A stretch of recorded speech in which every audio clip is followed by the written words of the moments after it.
खम मोजां मोनफिननाय बे दंफां लाइफांफोरा रानथ'ना थानाया दैयाबो देरजोब्बायानो नै अखा हानाय लोगो लोगो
बारबानानै गैला दैखौ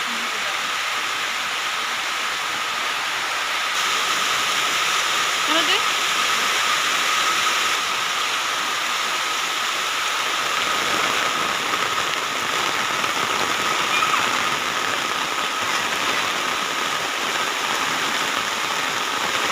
बोहैलांबाय बोहैलांबाय नारेंखल देन्था गोलैबावबायसोहाय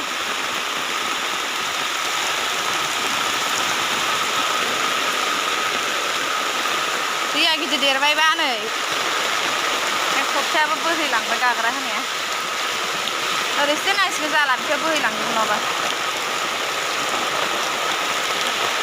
हा गोजौआव दोनथ'नो जाला